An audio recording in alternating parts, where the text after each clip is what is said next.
Karibu katika wasaa mwingine mtazamaji wa The World News katika kipindi hiki cha ulimwengu wa siasa. Naitwa Adam Hussein. Rais wa Marekani Donald Trump amesema kuwa Marekani itatangaza ushindi kamili dhidi ya Iran ndani ya wiki mbili zijazo, saa chache baada ya Iran na Israel kukubaliana kusitisha ongezeko baya zaidi la ghasia tangu utekelezwaji wa usitishaji wa mapigano mwezi Aprili.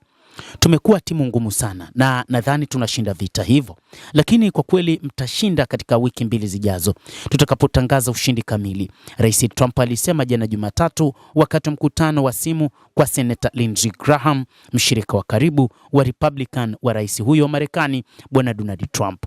Rais huyo wa Marekani Bwana Trump alisema kwamba utakuwa ushindi kamili, itafanyika hivi karibuni na bei ya mafuta itashuka, alisema rais huyo wa Marekani. Moja kati ya mipango ya rais wa Marekani Donald Trump ni kuona kwamba vita hivyo vinaisha, lakini Marekani iwe ndio mshindi wa vita hivi.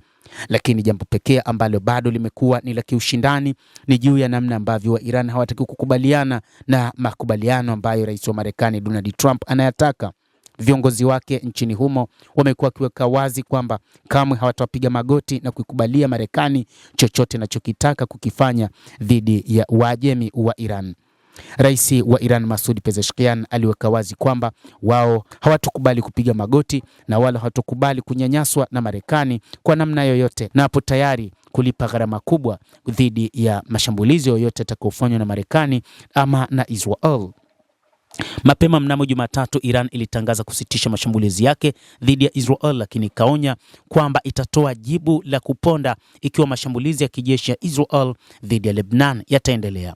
Jeshi la Iran lilisema Israel na washirika wake walipaswa kujifunza somo kutokana na jibu la Tehran. Lakini bado mvutano unabaki kuwa ni wa juu.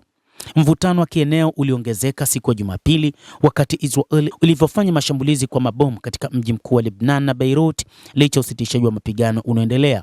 Hatua hiyo ilifanya Iran kurusha makombora kulipa kisasi kaskazini mwa Israel, jambo ambalo lilizusha mawimbi ya mashambulizi ya anga ya Israel dhidi ya malengo ya Iran.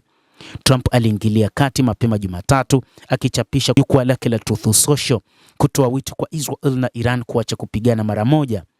Rais huyo wa Marekani Bwana Donald Trump anadai alifanya mazungumzo na Waziri Mkuu Benjamin Netanyahu na kumwonya kwamba asiendelee na mashambulizi, kwani kuna uwezekano akamwachia vita hivyo peke yake na kwamba Marekani isiendelee na vita hivyo.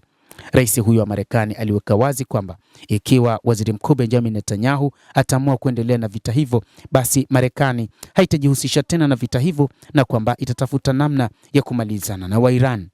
Trump aliingilia kati vita hivi na alisema Jumatatu kwamba Waziri Mkuu wa Israel Benjamin Netanyahu alisema katika hotuba yake kwa njia ya televisheni kwamba mapigano na Iran yamesimama na kwa sasa, lakini anatishia Israel italipa kisasi iwapo itakabiliwa na hali hiyo kwa mara nyingine tena.